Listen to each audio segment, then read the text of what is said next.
बड़े बड़े संतों के भी बस की बात नहीं है। उसी कड़ी में हम आपको आगे दर्शन कराएंगे। दो ही इच्छाएं हैं, दो ही आनंद है इस दुनिया में, कुछ दो के अलावा तीसरा आनंद है ही नहीं। दो ही शब्दों में मेरे संतों ने बांट दिया है। एक है विषयानंद, विषयों से जो आनंद मिलता है उसको हम विषयानंद कहते हैं, और दूसरा है ना ब्रह्मानंद, भगवान का जो परम पिता परमात्मा का आनंद जो हमको मिलता है। हमको लगता है भगवान की भी कृपा होने वाली है। वह जो है विषयानंद ब्रह्मानंद है। दो ही आनंद में यह पूरी दुनिया सनमाई है। एक आनंद यह है कि हमारे इंद्रियों को जो पंच ज्ञानेंद्रियां है, आंख ने सुंदर स्वरूप को देखा, एक आनंद यह है। जिह्वा ने सुंदर रसना ने चखा, एक आनंद है। शरीर को मधुर स्पर्श चाहिए, तीसरा आनंद है। कानों ने सुंदर वाणी को सुना, लेकिन आज के जमाने में सुंदर वाणी लोग सुनना नहीं चाहते, सब गंदी ही बात सुनना चाहते हैं। जबकि हमारे यहाँ कहा किसी संत ने कि श्रोतम श्रुते न उन्नत कुंडलेन दानेन पाणीन नत कंकड़ेन विभातिकाया करुणा पराणाम। विभातिकाया, एक शरीर की शोभा किससे है? सुंदर शरीर को धारण करने से नहीं, तब किससे? करुणा, दया, यह जो गुण है अगर ये आ जाए तो इस शरीर की शोभा है। और चंदन लगाने से, तिलक लगाने से शरीर की शोभा नहीं है। इसी प्रकार से ये दो ही दुनिया दो ही शब्दों में समाई है, विषयानंद और ब्रह्मानंद। लेकिन इन दोनों आनंदों से भी एक बढ़कर आनंद है। वह आनंद क्या है? भगवान की वेणु का आनंद जो था वह दुनिया से बढ़कर, बड़े बड़े संत, बड़े बड़े महात्मा, बड़े बड़े रसिक जब विषयानंद में डूबे रहते हैं और बड़े बड़े संत जब उस ब्रह्मानंद में डूबे रहते हैं, तो भगवान की मधुर बंसी की आवाज जब उनके कानों में आती है तो प्रेमी अपना प्रेमानंद, विषयानंद भूल जाता है और संत लोग अपने ब्रह्मानंद को भी भूल जाते हैं। आप लोग जो विद्वान हैं, जो पढ़े लिखे हैं, जिन्होंने अध्यात्म की तरफ अपना रास्ता बढ़ाया होगा, उन्होंने देखा है जितने भी ब्रह्मानंदी हैं, हमारे शास्त्रों ने बताया कि जितने भी आज तक ब्रह्मानंदी पैदा हुए, जो प्रेमानंद, वो भगवान के सगुण स्वरूप को देखने के बाद वो अपना ब्रह्मानंद भूल गए। चाहो राजा जनक रहे हो, जितने भी लोग रहे हो, जब उनके सामने वह सगुण साकार स्वरूप परम पिता परमात्मा जगन्नाथ जगदीश्वर अखिल कोटि ब्रह्मांड नायक प्रकट हुआ, तो उनके सामने वो अपने ब्रह्मानंद को भूल गए पाणे जी। लेकिन इस प्रकार से भगवान के और भी विवाह हुए सूत्रात्मक ढंग से, क्योंकि कथा को आज ही विराम भी देना है। आप सूत्रात्मक ढंग से हम कथा को समझाते हुए आज ही इस कथा का समापन करेंगे। हमारे मन में तो बहुत ऐसा है कि मैं कितना आप लोगों को बांटूं। बहरहाल यहाँ संख्या उतना उस ढंग से मिली नहीं। हम लोग उस महानगर में रहते हैं जहाँ सत्यनारायण की कथा भी होती है तो सब लोग हो जाते हैं। कथाकार कथा नहीं कहता, श्रोता कथा कहलवाता है। आपके मन की उत्कंठा, आपके मन की प्यास, वो जब श्रोता देखता है, श्रोता को देखता है कथाकार, तब वो सोचता है मैं कितना निचोड़ दूं, कितना परोस दूं। हमारे मन में तो बहुत कुछ ऐसा है, बहुत कुछ हम देना चाहते थे, लेकिन उस ढंग से न समय मिला, न समर्पण मिला। फिर भी हम सूत्रात्मक ढंग से, एक राजा था संतरा जी, बहुत ध्यान से सुनिए, यह कथा ऐसी कहती है कि इस कथा को सुनने से आपके ऊपर कोई कलंक लगा है तो छूट जाता है। भगवान के ऊपर भी कलंक लगा तो कैसे छूटा? इस कथा को सुनने के बाद जैसे ही आप इस कथा का श्रवण करते हैं तो आपने सुना होगा कि माघ महीने की चतुर्थी का चांद नहीं देखते। भगवान ने चांद देख लिया था, उनको भी कलंक लगा और उस कलंक लगने के लिए ऐसा कहते हैं कि जैसे ही इस कथा को आप सुनते हो वैसे ही आपके जैसे भगवान का कलंक छूट गया, ठीक उसी प्रकार से आपका भी कलंक छूट जाएगा। तो भगवान की एक सत्राजित नाम का राजा था, उसके बाद स्मंतक नामक एक मणि थी, मिश्रा जी। वह मणि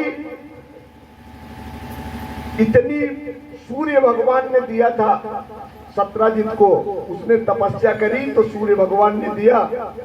उस मणि में इतना तेज था कि जब सत्राजित उसको पहन के चलता था, पाणे जी, जब सत्राजित उसको पहन के चलता था तो ऐसे लगता था कि कोई सूर्य आ रहा, इतना तेज था उस मणि में। और उस मणि की विशेषता ये थी कि 20 भार सोना रोज देती थी, मणि से निकलता था 20 भार सोना। एक दिन वही मणि पहनकर सत्राजित भगवान कृष्ण से मिलने उनके दरबार में आया। भगवान के सभी परिकरों ने समझा यह सूर्य भगवान है। भगवान ने कहा नहीं, ये सूर्य भगवान नहीं, ये सत्राजित है, ये इसके गले में जो मणि है उसका प्रभाव है। वह आया, मिला, पाणे जी आया, मिला, मिलने के बाद जब जाने लगा, भगवान को प्रणाम करके जाने लगा, कुछ यदुवंशी बालक दौड़ के सत्राजित के पीछे पीछे चल दिए। एक ने कहा भैया एक बात आपसे कहनी है। सत्राजित ने कहा कहो। उस यदुवंशी बालक ने कहा कि आपके गले की मणि हमको बड़ी प्यारी लगी है। सत्राजित ने कहा कि हम अच्छा बता रहे हो, कि सूर्य भगवान ने हमने उनकी तपस्या किया तब हमको दिया है। उस बालक ने कहा कि हम चाहते हैं कि अगर यह मणि हमारे प्रभु के गले में रहे तो कितने प्यारे लगेंगे हमारे प्रभु, क्या तुम इस मणि को दे सकोगे? सत्राजित ने एक दो टूक इनकार कर दिया। अरे मैंने इतना परिश्रम किया, इतनी तपस्या किया, तब तो हमें मणि मिली, हम तुम्हारे प्रभु को ऐसे दे देंगे? गोल सभी बच्चों ने कहा, यदुवंशियों ने कहा ठीक है, जाने दीजिए, कोई बात नहीं। यह कहकर वो चले आए। दूसरे दिन उसका भाई था प्रसेनजित। प्रसेन ने कहा भैया ये मणि आप रोज पहनते हो, एक दिन हमको भी तो पहना को देखो, हम कितने अच्छे लगेंगे। और जैसे ही उसने कहा, सत्राजित ने तुरंत वो मणि निकाल के उसके गले में डाल दिया। दुर्भाग्य से पाणे जी, दुर्भाग्य से प्रसेनजित वही मणि पहनकर जंगल में शिकार खेलने निकल गया। लेकिन मणि का प्रभाव, मणि का तेज देखकर एक शेर ने उस पर हमला कर दिया और शेर ने हमला किया और दोनों में युद्ध हुआ। लेकिन दुर्भाग्य से प्रसेनजित उसको जो है मारा गया उस युद्ध में। और शेर कौतूहलवश मणि को लिया, अपने मुख में दबाकर भाग गया। वही रास्ते में उसी जंगल में घूम रहे थे जामवंत जी। रामादल के जामवंत जी, आपने नाम सुना है, बड़े बलशाली थे जामवंत। जामवंत ने शेर के मुंह में मणि को देखा तो शेर को ललकारा और ललकारने के बाद दोनों में घमासान युद्ध हुआ और जामवंत जी ने शेर को पराजित करके उसका मुंह फाड़ के मणि ले लिया।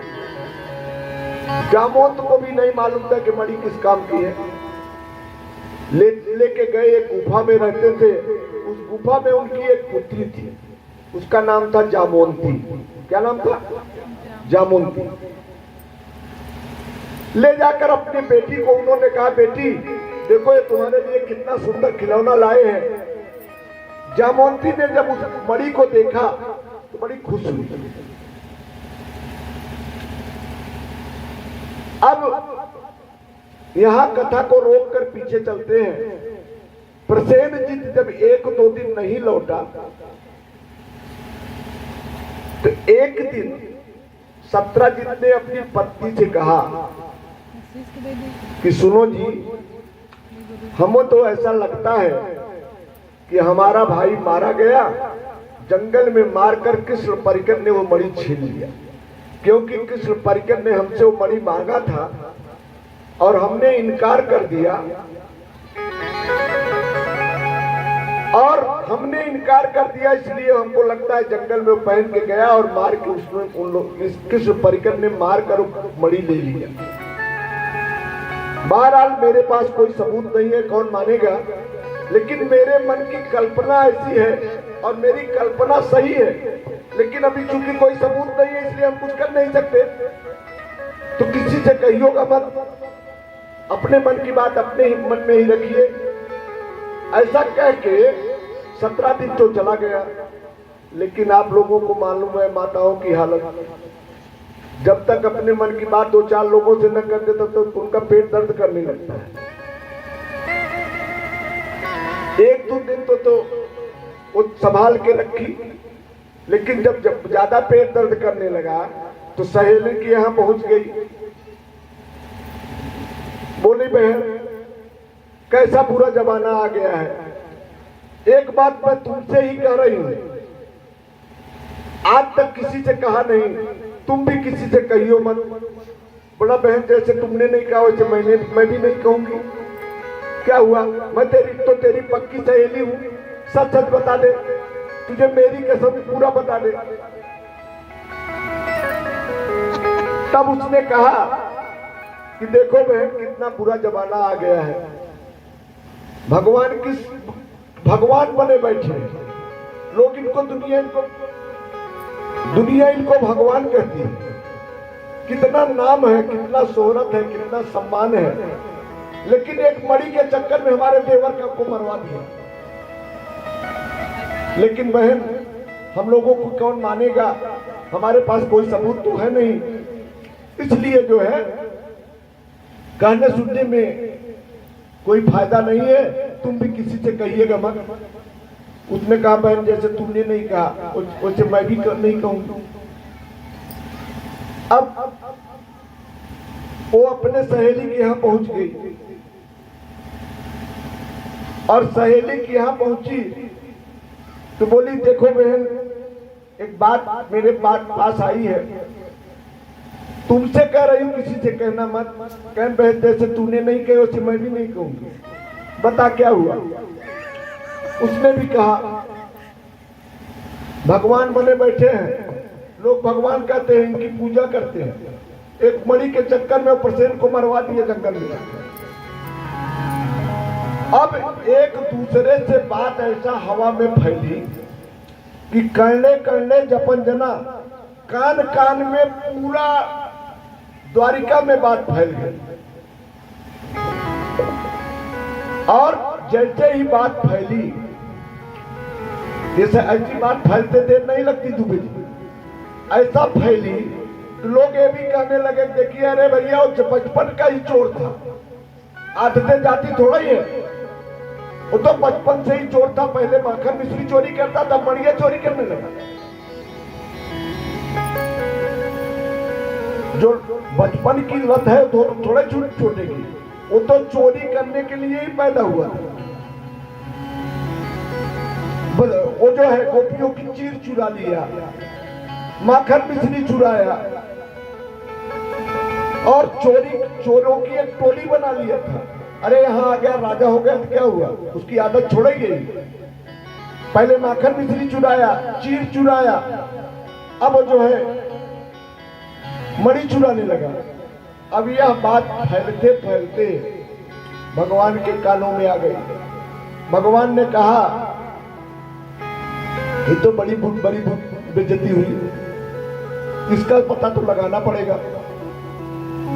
भगवान ने क्या किया कि कुछ यदुवंशियों को साथ लेकर प्रसेन का पता लगाने के लिए द्वारिका से बाहर निकले। उनको एक शेर का पदचिन्ह मिला, उसका पीछा करते करते गए तो जंगल में उन्हें प्रसेन का मरा हुआ शव मिल गया। प्रसेन का शव जैसे मिला, वहां से रीछ के पद चिन्हों का पीछा करते हुए उस गुफा में पहुंच गए जहां जामवंत जी रहते थे। अब जो है भगवान ने अपने परिकरों से कहा, पाणे जी, उन्होंने कहा कि देखिए तुम लोग बाहर यहीं बैठो, मैं इस गुफा में अंदर जाऊंगा। अगर 12 दिन तक वापस नहीं लौटा तो समझ लो तुम लोग वापस चले जाना। यह करके भगवान अंदर घुस गए। और उस समय जामवंती जो थी, जामवंत की कन्या जामवती, वह जो है उसी मणि से खेल रहे थे। मणि में का प्रकाश भगवान ने देखा, समझ गए मणि यही है, और उसी के प्रकाश में वो अंदर घुसते गए। उसके अंतःपुर में, जहाँ मतलब वो कमरे में, गुफा में कमरा उसका बना था, वहां घुस गए। और जामवंती ने कभी जो है किसी पुरुष को देखा नहीं था। जंगल में रहती थी, गुफा में, उसको क्या मालूम कैसा हो।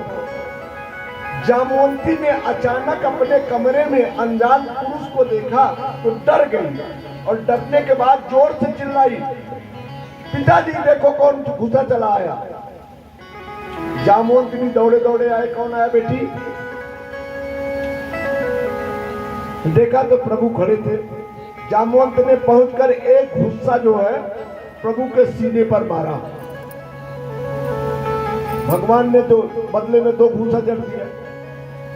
अब लड़ाई बढ़ गई, घमासान युद्ध हुआ।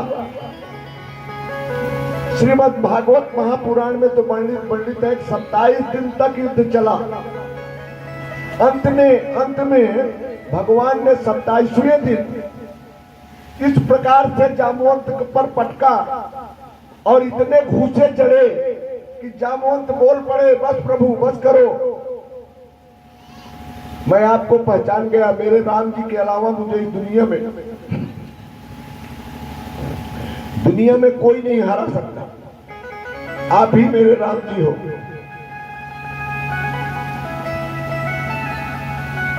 तब प्रभु मुस्कुराए। जामवंत ने पूछा कि प्रभु ये बताओ कि आप इस जंगल की गुफा में आए कैसे?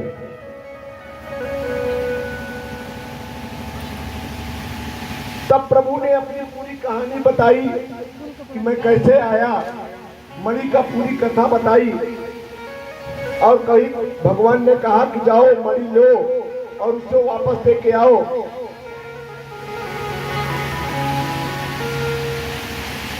तो जामवंत ने कहा कि मैं तो मणि अपनी बेटी को दे चुका हूं, और बेटी को दिया हुआ धन पिता कभी वापस नहीं लेता।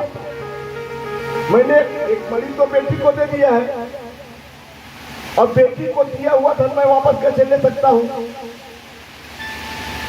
भगवान ने कहा भाई कुछ भी हो, मणि तो हमको लेके ही जाना पड़ेगा, नहीं तो मुझे अपना कलंक मिटाना है। मैं जो है ऐसा नहीं कर सकता। लोगों ने कहा, और जामवंत जी ने कहा कि सरकार इसका एक समाधान है। बोले बोलो। बोले एक काम करो, आप हमारी बेटी से शादी कर लो और दहेज में मणि ले लो।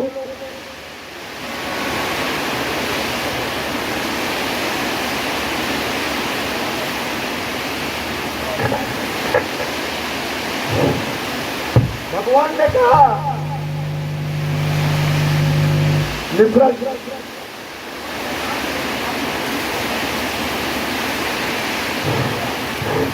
भगवान ने कहा जैसी तेरी मर्जी। फिर क्या था, जंगल में मंगल हुआ। बेलदार जो है जामवंती के साथ भगवान ने शादी रचाया और मणि के साथ में द्वारिका वापस चले आए।